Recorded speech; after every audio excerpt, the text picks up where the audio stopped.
Good morning everyone. बच्चों, आज अपन अध्ययन करेंगे थ्योरीज ऑफ लीडरशिप, नेतृत्व की विचारधाराएं। इससे पहले अपन ने अध्ययन किया था नेतृत्व की शैलियाँ या नेतृत्व के विभिन्न प्रकार। प्रत्येक संगठन में नेतृत्व की आवश्यकता एवं महत्व को हम बहुत पहले से ही इसको स्वीकार किए जाने के कारण नेतृत्व संबंधी अनेक विचारधाराएं प्रचलित हैं। इन्हें प्राचीन एवं आधुनिक विचारधाराओं में विभक्त किया जा सकता है। नेतृत्व की प्राचीन विचारधारा यह मानकर चलती हैं कि नेता जन्म लेते हैं, बनाए नहीं जाते। Leaders are born not the made. और जो आधुनिक विचारधारा है वो क्या मानती हैं कि नेता बनाए भी जाते हैं और जन्म भी लेते हैं। Leaders are born and made. तो इस प्रकार अनेक विचारधाराएं इसकी कई विचारधाराएं बनी और इस प्रकार से अनेक प्रबंध शास्त्रियों ने भिन्न भिन्न रूप से इनकी विचारधाराओं को प्रस्तुत किया। तो विभिन्न विद्वानों एवं प्रबंध शास्त्रियों ने नेतृत्व की भिन्न भिन्न विचारधाराओं का विकास किया और उन्हें प्रस्तुत करने का प्रयत्न किया। तो इनमें कुछ जो प्रमुख विचारधाराएं हैं उनका अध्ययन अपन करेंगे। जैसे गुण विचारधारा, द ट्रेट थ्योरी। नेतृत्व की गुण या गुणमूलक या लाक्षणिक विचारधारा के प्रवर्तक चेस्टर आई बर्नार्ड एवं आर्डवेटिड ने किया। इनका मानना है कि नेतृत्व वास्तव में एक आर्ट है, कला है और नेता के रूप में सफलता तब ही मिल सकती है जब व्यक्ति विशेष में नेता के लिए अपेक्षित गुणों की पर्याप्त मात्रा उपस्थित होती हैं। ऐसे गुण में जैसे फिजिकल, मेंटल और उसके इंडिविजुअल संबंधी हो सकते हैं, लेकिन ये गुण सभी व्यक्तियों में समान रूप से नहीं पाए जाते हैं। इसलिए इन गुणों के आधार पर नेता को गैर नेता से पृथक किया जा सकता है। तो बर्नार्ड, टीड और शैलयुक्त आदि विद्वानों ने अपने अपने ढंग से नेता के गुणों का विवेचन किया और निष्कर्ष में हम कह सकते हैं कि एक सफल नेता में ये गुण होने चाहिए: उच्च स्तरीय योग्यता, आत्मविश्वास, उपलब्धि के लिए प्रेरणा, शारीरिक स्वास्थ्य, सृजनता, निर्णय लेने की क्षमता, सामाजिक मानवीयता, दृढ़ता और अनुकरणशीलता आदि। नेतृत्व की गुण विचारधारा काफ़ी समय एवं समझने योग्य हैं। काफ़ी जो ये विचारधारा है, गुणमूलक विचारधारा, ये बहुत ही सरल, इजी और समझने योग्य हैं और इसको काफ़ी लंबे समय तक स्वीकार की जा रही हैं और आज भी इसका अपना महत्व अलग ही है। तो सफल एवं असफल नेताओं में अंतर स्पष्ट करती हैं और इसके अतिरिक्त आधुनिक युग में इस विचारधारा को स्वीकार भी किया जाता है। नेतृत्व की गुण विचारधारा की कुछ आलोचनाएं, क्रिटिसिज्म भी की गई हैं। जैसे नेता के गुणों की अपेक्षित सूची ठीक नहीं है क्योंकि गुणों का सामान्यीकरण करना उचित नहीं है। इसमें कितना एवं कौन सा गुण विद्यमान है इसको जानने का कोई भी मापदंड नहीं दे सकते हैं। गुणों की विद्यमानता और सफलता में प्रत्यक्ष संबंध की विद्यमानता नहीं है।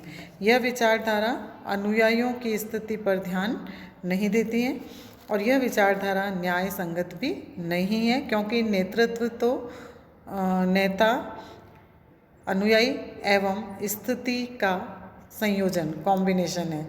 यानी कि लीडर कैसा है, उसके फॉलोअर्स कैसे हैं और उनके साथ साथ उनकी सिचुएशन क्या है, उनकी स्थिति किस प्रकार की है, इस पे डिपेंड करता है कि एक नेता किस तरह के निर्णय लेता है, किस प्रकार वो अपने कार्यों को इम्प्लीमेंट करता है और अपने अनुयायियों के द्वारा करवाता है। परिस्थित्यात्मक विचारधारा, द सिचुएशनल थ्योरी। नेतृत्व की इस विचारधारा का विकास R.M. स्टॉकडिल एवं उनके सहयोगियों ने किया और उनकी यह मान्यता है कि नेता एवं प्रबंधक में भाषण देने की क्षमता, बुद्धिमत्ता, धैर्य, समझ, स्थायित्व एवं निष्ठा आदि गुण तो होने ही चाहिए, किंतु सबसे महत्वपूर्ण बात यह है कि परीक्षा की जो टाइम है, घड़ियां हैं, उनमें वह इन गुणों का किस प्रकार से प्रयोग करता है। अतएव ये विद्वान प्रबंध अथवा नेता के पद के लिए आवेदक को किसी समूह के साथ विभिन्न परिस्थितियों में रखकर उनके आचरण का अध्ययन करते हैं और उसके नेतृत्व का स्तर निर्धारित करने की सिफारिश भी करते हैं। इसलिए इसे पारिस्थित्यात्मक परीक्षण सिद्धांत भी कहते हैं। इस विचारधारा के समर्थकों का यह भी मानना है कि जिन परिस्थितियों में एक नेता अपने अनुयायियों का मार्गदर्शन करता है, उनको प्रेरित करता है, यदि वे अनुकूल हैं तो उनका नेतृत्व इफेक्टिव, प्रभावी माना जाएगा, अन्यथा नेता का मार्गदर्शन उपयोगी नहीं रहेगा। तो इस प्रकार स्पष्ट है कि नेता को परिस्थितियां भी प्रभावित करती हैं। नेता का पता एक व्यक्ति के गुणों से न लगाकर उसके कार्यों से लगता है। गुण कार्यों को प्रभावित करते हैं, परंतु जो अनुयायी हैं, लक्ष्य और वातावरण भी जिसमें नेता कार्य करता है, वो भी कार्यों को प्रभावित करते हैं। तो नेता, अनुयायी, लक्ष्य और वातावरण में चारों ही वेरिएबल एक दूसरे को प्रभावित करते हैं और नेता की भूमिका को निर्धारित करते हैं। इस प्रकार एक नेता में किन गुणों का होना आवश्यक है, यह विभिन्न परिस्थितियों पर निर्भर करता है। पारिस्थित्यात्मक विचारधारा गुण विचारधारा से अधिक संतोषजनक एवं व्यावहारिक है, क्योंकि इसका जो कारण है वो नेता के गुणों की पहचान होती है और नेता या प्रबंधक में सामान्य गुणों का पता भी चलता है। नेतृत्व की पारिस्थित्यात्मक विचारधारा की कुछ क्रिटिसिज्म, आलोचनाएं भी दी गई हैं। इसमें जैसे नेता के संबंध में केवल उसकी वर्तमान नेतृत्व क्षमता की ही जानकारी मिलती है, इसलिए यह संदेह है कि वह व्यक्ति भविष्य में कुशलतापूर्वक कार्य कर सकेगा या नहीं। संस्था की संगठन संरचना पर्याप्त सीमा तक नेतृत्व संबंधी गुणों के प्रयोग एवं प्रकटीकरण के लिए बाधक सिद्ध होते हैं। प्रबंधकों के चयन के लिए इस विचारधारा द्वारा नेतृत्व के गुणों का मूल्यांकन ही सब कुछ नहीं, अधिकारी हैं वे कार्य भी महत्वपूर्ण हैं, जिनसे एक व्यक्ति को अन्य व्यक्तियों की अपेक्षा नेता के रूप में आगे बढ़ने के लिए अधिक अवसर उपलब्ध हो सकता है।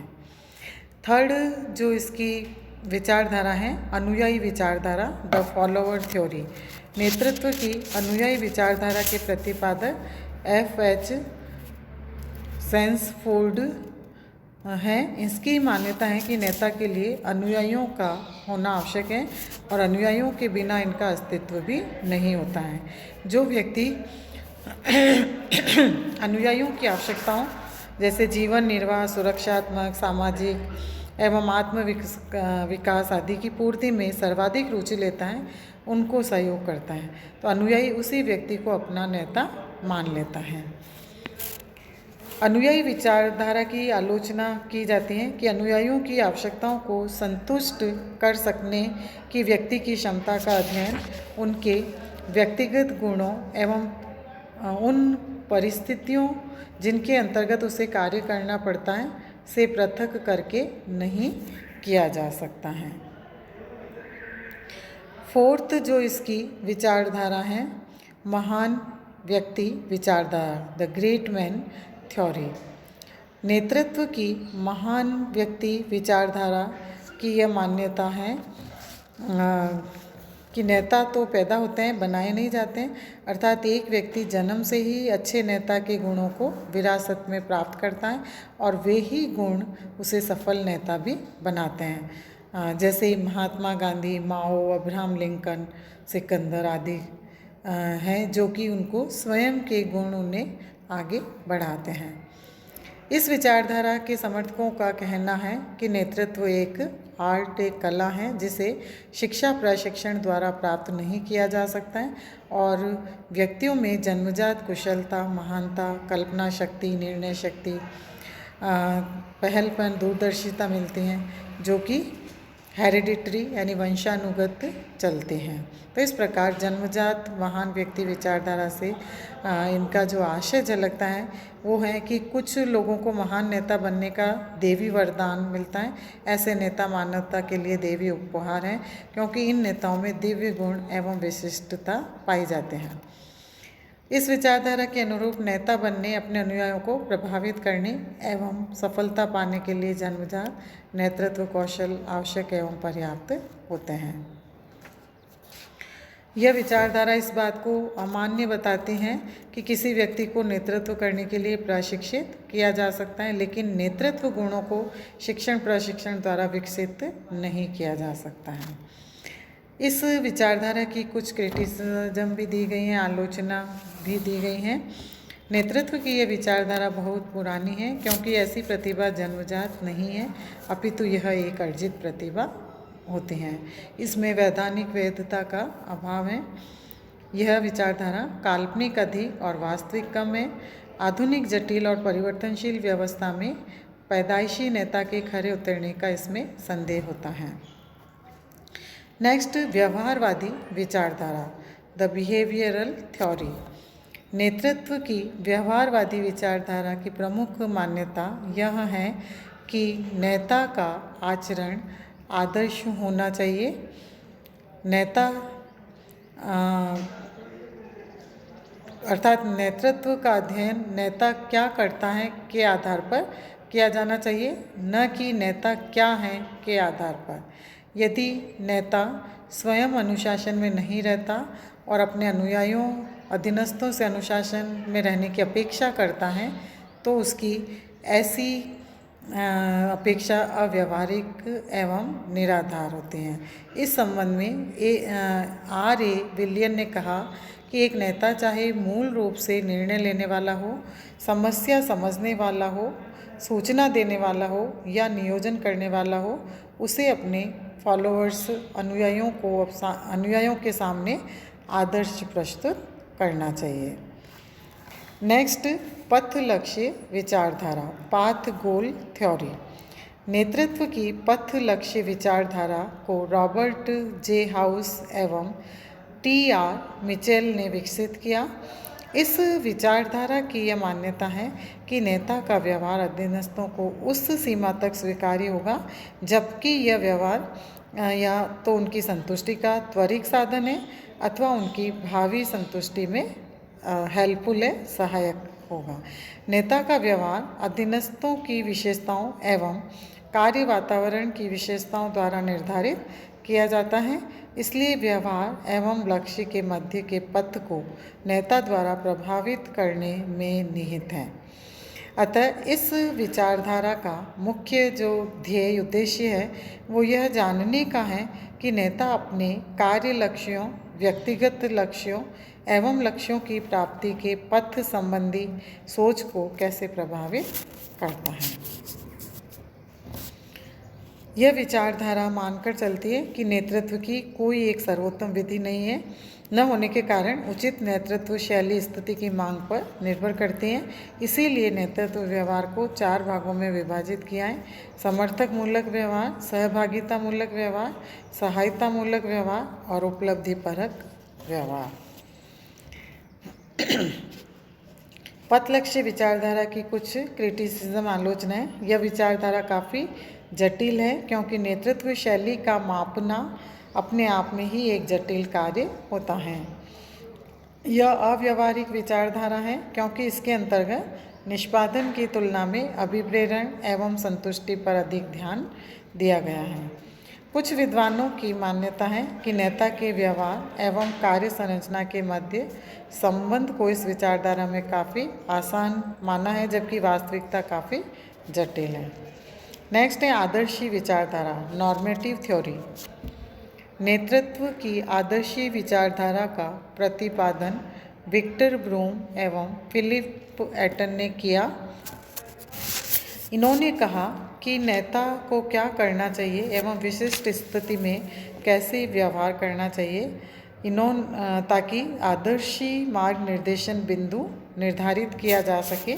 इस विचारधारा की यह मान्यता है कि स्थित्यात्मक यानी जैसी स्थिति है स्थित्यात्मक घटकों की नेता के व्यक्तिगत गुणों से पारस्परिक क्रिया करने पर नेता का व्यवहार निर्धारित होता है, जो संगठनात्मक प्रभावशीलता को प्रभावित करता है। यानी सिचुएशन के अकॉर्डिंग नेता किस प्रकार का डिसीजन लेता है, उसके कौन से ऐसे घटक हैं जो उसे प्रभावित करते हैं, तो उसके आधार पर ये संगठन की प्रभावशीलता को देखता है। यह विचारधारा आदेशात्मक है, इसलिए ब्रूम एंड एटन ने इसका क्रियान्वयन करने के लिए 5 नेतृत्व शैलियाँ, 7 स्थिति संबंधी पहलुओं और 14 समस्याओं के प्रकारों एवं 7 निर्णय नियमों का निर्धारण किया है। आदर्शी विचारधारा नेता के व्यवहार का अध्ययन एवं समझने के लिए बहुत महत्वपूर्ण है। व्यवहार में यह विचारधारा काफ़ी उपयोगी है, क्योंकि इसमें सिद्धांत एवं व्यवहार के मध्य की खाई को कम करने का प्रयत्न किया जाता है। इसकी कुछ क्रिटिसिज्म आलोचनाएं हैं। इसमें लोचशीलता का अभाव है, क्योंकि यह एक आदेशात्मक विचारधारा है। यह विचारधारा केवल एक पहलू विभिन्न समस्याओं के लिए विभिन्न निर्णय प्रक्रियाओं का निर्धारण करना पर ही विचार करती हैं, दूसरे पहलुओं को छोड़ देते हैं। और लास्ट जो विचारधारा है क्रियात्मक विचारधारा, द फंक्शनल थ्योरी। नेतृत्व की क्रियात्मक विचारधारा का विकास कुर्ट लेविन ने किया है। यह विचारधारा व्यक्ति एवं उन परिस्थितियों के अध्ययन पर बल देती है जिसमें नेतृत्व की स्थापना होती है। इसलिए इसकी यह मान्यता है कि नेता का एक व्यक्ति के रूप में अध्ययन करने के स्थान पर एक समूह के अंदर, ग्रुप के अंदर अध्ययन करना चाहिए, जिसका कारण यह है कि नेता का संबंध एक व्यक्ति से न होकर विशेष नेता का संबंध एक व्यक्ति विशेष से न होकर अन्य व्यक्तियों के एक समूह से होता है। नेतृत्व की यह विचारधारा व्यक्ति एवं जिन परिस्थितियों में नेतृत्व की स्थापना होती है के अध्ययन पर बल देती हैं, और इस प्रकार यह विचारधारा व्यक्ति और समूह दोनों के महत्व पर प्रकाश डालते हैं। तो इस तरह से नेतृत्व की ये विभिन्न विचारधाराएं प्रबंध शास्त्रियों ने प्रस्तुत की, और इनके आधार पर अलग अलग प्रकार की विचारधारा वाले नेता अपने अकॉर्डिंग अपने नेतृत्व का उपयोग करते हैं और अपने संगठन के लक्ष्यों को प्राप्त करते हैं। धन्यवाद।